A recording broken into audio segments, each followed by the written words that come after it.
Hello, and welcome back to another episode of Critical Reactions with your host, Bryan. We're going to finish up this week's theme, which is actually a double week theme. We've been doing this since last week, covers. We're going to be looking at a cover of yesterday's song that was Tomorrow Will Be Special, Yesterday Was Not, by the composer Zun for the Toho series of games. The interesting thing about this community is that the songs get a lot of covers each, and they actually changed the name of the song title to help diversify the different covers.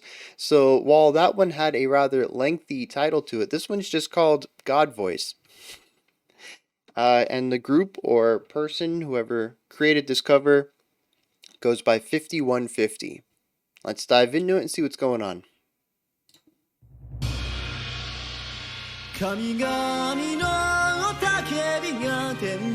Wow.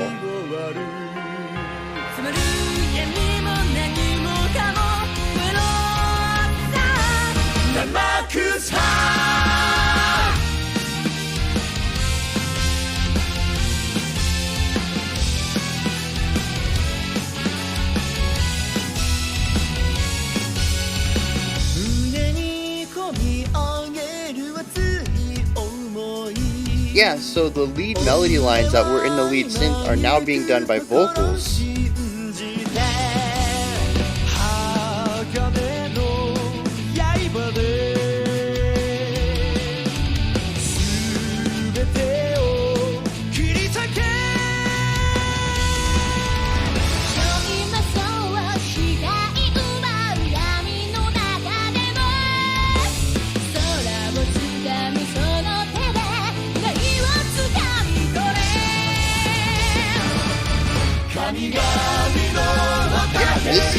This is bizarre.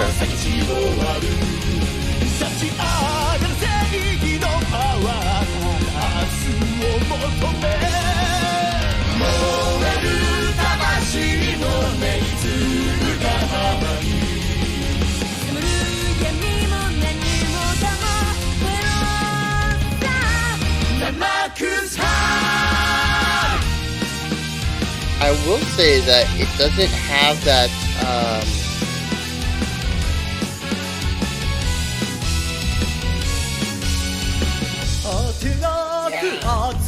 the resolutions here are a lot stronger. It's missing the instability that Zun originally put in his.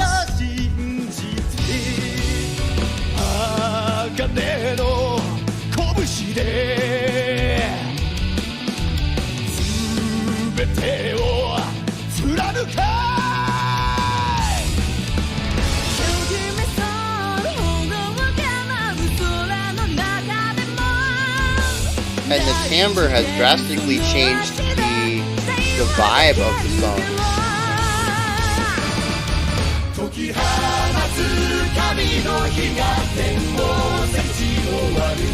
But remember, I said that this was like a punk drum pattern. It fits so well in this rock atmosphere.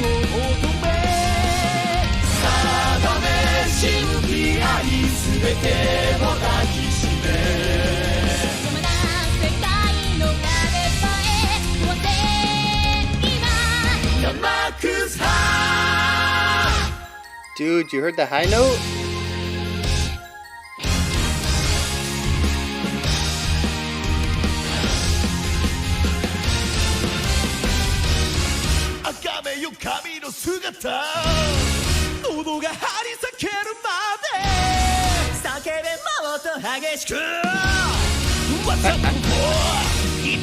Having a lot of fun with this vocal part. I think I talked over a growl too. I gotta go back and check that out.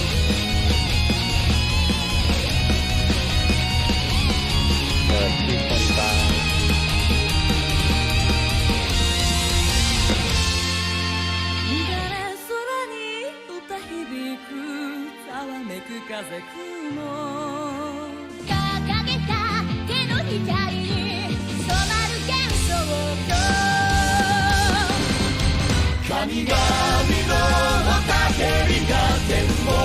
It's almost got like a punk power metal, power punk.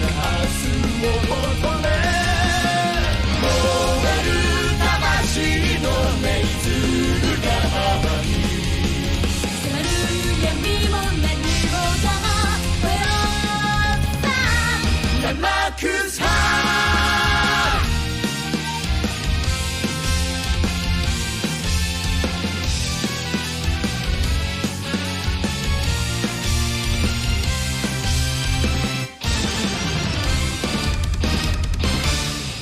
Yeah, they use those moments of instability that underpin the original and utilize them to create stronger resolutions in this one. It's a very interesting uh, change. I want to go back and I want to hear if that was a growl. It was like at 325. We're going to go back 1 second. Keep it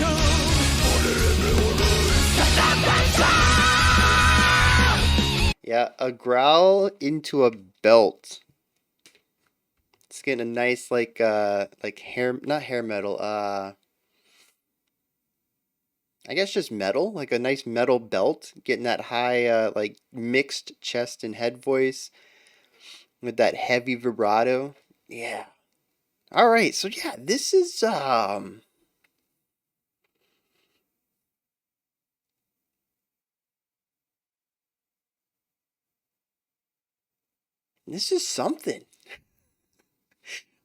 So I'm trying to compartmentalize this within my preconceived notions of what covers are because this is very different. If we go back to last Monday, I was talking about covers that I tend to categorize them into two forms: a rearrangement or a reimagining. And, a rearrangement would be something like we listened to with Nirvana earlier this week, where they took the original song note for note, section for section. Everything was identical. It just wasn't on the original instrumentation. They adapted it for different instruments, a different vocalist, different instrumentation.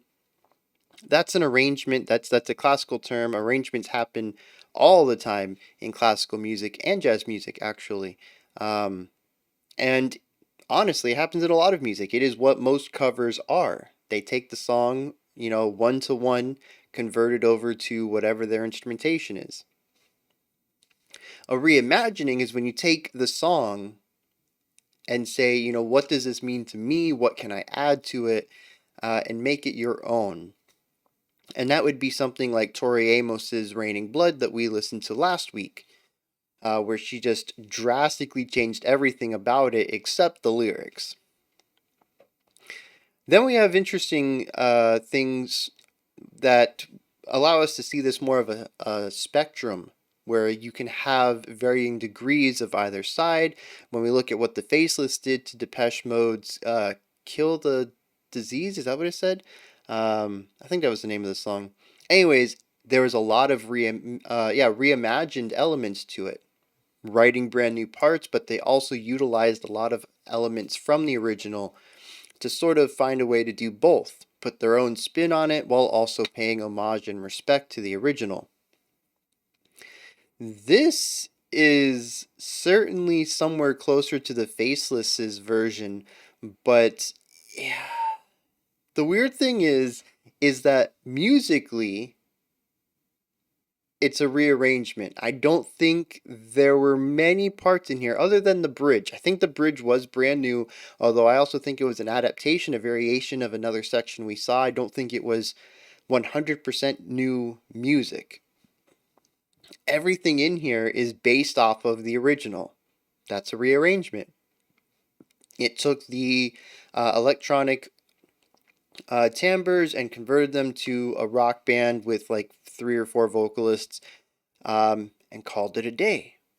But they also took some variations on them to create more of a standard song structure rather than a linear loop based one like the original was, which I think went ABC, ABC, infinity. As games tend to be, they have to be loop based so it can continue to go as long as the player is playing. This one went more of an ABABCB pattern. It restructured the song itself to fit more of a rock style structure, while also making a brand new section that I don't think was in the original, but doing so as an inversion of something that came prior, and then also writing brand new lyrics for the song because it was an instrumental. Um, and also making minor changes like I talked about as far as the chordal stability in what here now is amounts to the chorus, and the post chorus, which used to be the C section in the other one. Um, Basically, any time that Zun introduced instability, they found a way to utilize that instability to create stronger elements of resolution rather than to land on the instability. And I don't know how to feel about this because it's such an interesting concept for a cover. And my idea of this sliding scale between creating something entirely new and playing it identically to what it was, this seems to sit on both ends. It doesn't really fit in the middle like the Faceless does. It feels simultaneously like a brand new song and like an adaptation that's been copied one to one. It is kind of bizarre,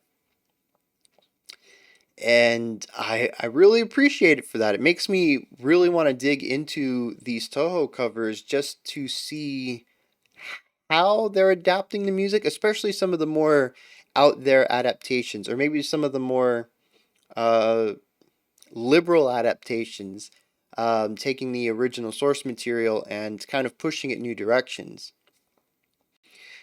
Uh, it also kind of makes me want to play these games. I think this is the second Toho song that I've listened to, and I really enjoy the music. I think I read in the comments somewhere that Zun is a composer first, and he wanted to make a video game so that he could be a game composer. I mean, talking about some dedication, but yeah, it's just there's the music is just fantastic. So I've two tracks in, they're both amazing. But let's get into what's going on here because there's some really interesting stuff as far as not comparing it to the original. Just because it's a strange one. Um, so I'm looking right here. They put a lot of information in here, which I think is quite fortunate. I don't have the lyrics though. I'm see if I can find a translation of that in a second. But we have one, two, three, four, five vocalists. We have somebody credited on bass, and that is unfortunately it. Here's another interesting thing.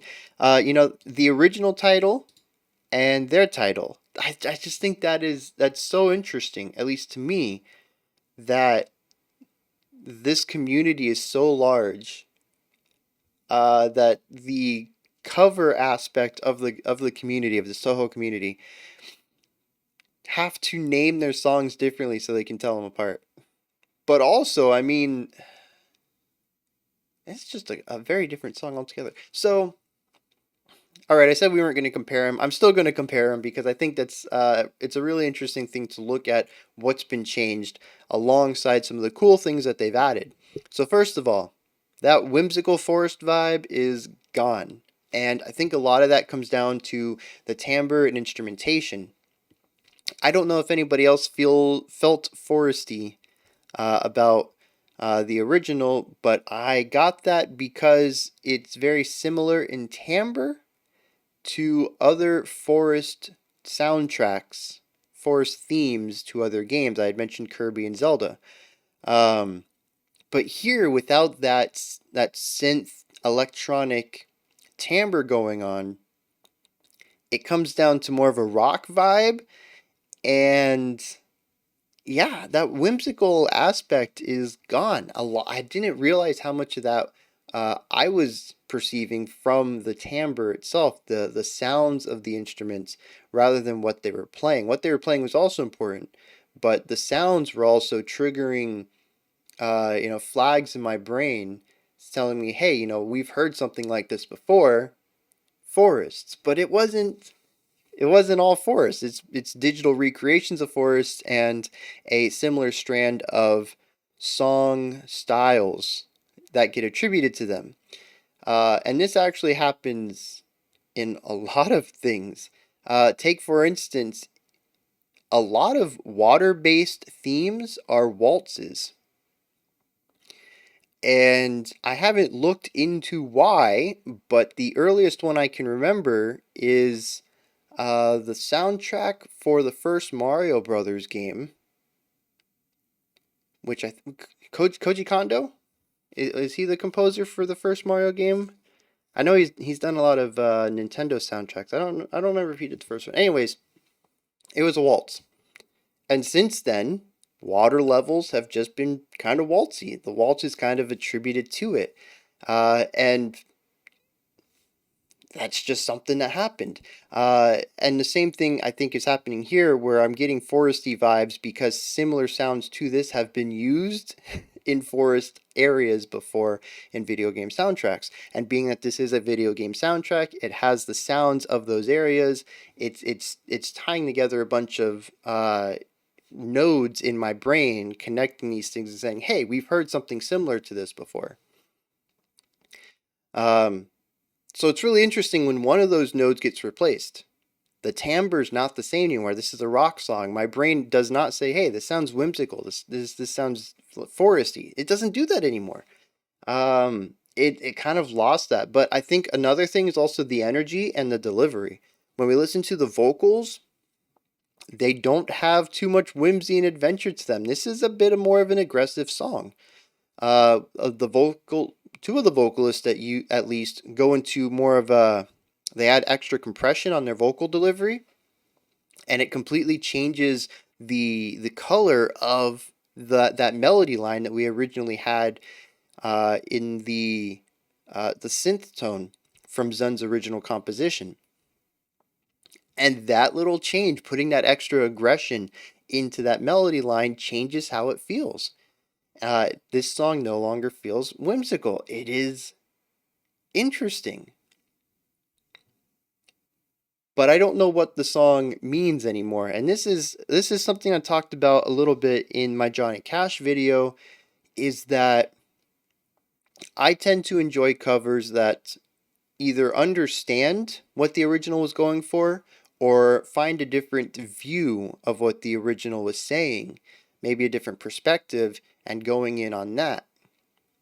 And it's possible that this part of the game is energetic, it's driving. I'm not sure what it is, but none of those elements were in the original, which makes me think that, I mentioned the original had a bit of a relaxed vibe to it for a lot of it, sort of like flowing down a river. This never has any of that relaxation element in it, even in the slower parts that were relaxing in the first one.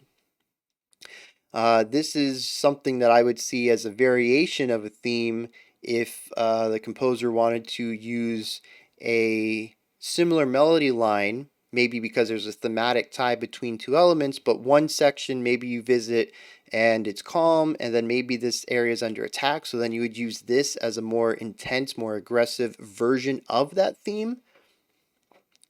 But being that this is a cover, I doubt it's in the game, so it doesn't have any relationship to that. It exists on its own, in which case it's an interesting variation that aims for something completely different than the original did, and I don't know how to feel about that either. One part of my brain says it's missing the mark. It doesn't understand why the original was the way it was. But if this were done by the original creator and in the game, it could be you. I just mentioned a situation where something like this could be utilized in the game to tie events together, specifically different events in the same section of the world or whatever, same place. So does it matter that it's not part of the game? Does it matter that it's made by somebody other than the original composer? I don't know. These are questions I've never had to ask before because usually I don't think I've ever listened to a cover of a video game soundtrack that wasn't one to one. Usually there's a bit of an homage, respect being paid. maybe a bit of an arrangement. Hey, I played the Legend of Zelda song on my guitar. Made it into a metal song or whatever. Um, this is such a huge overhaul, though, that changes the vibe of the track so heavily, but I think does it in a way that's tasteful, but kind of goes against the ideas that I have in mind about why or how covers should be done. Um, and it's really causing me to reevaluate how I think about covers, which is fantastic.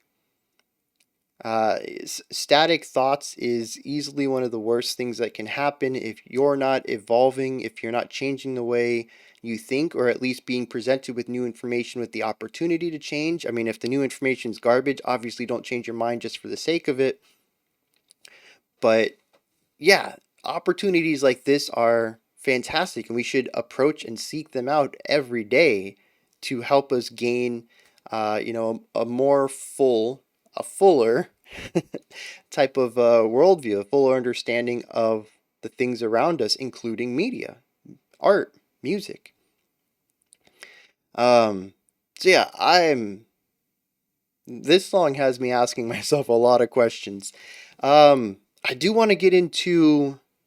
We've talked about the tone. We've talked about delivery. I want to get into the structure because I think this is an interesting one.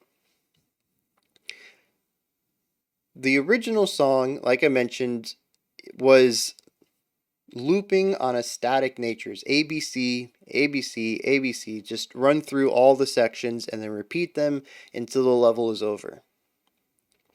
Um, and that works for video games. It doesn't work so much for a rock setting.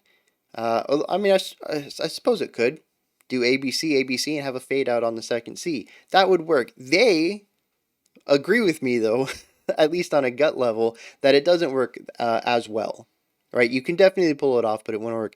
And they went out of their way to restructure it more into a traditional ABC, no, AB, AB, CB, where you have verse, chorus, a bridge or a middle section, and then bringing the chorus back again.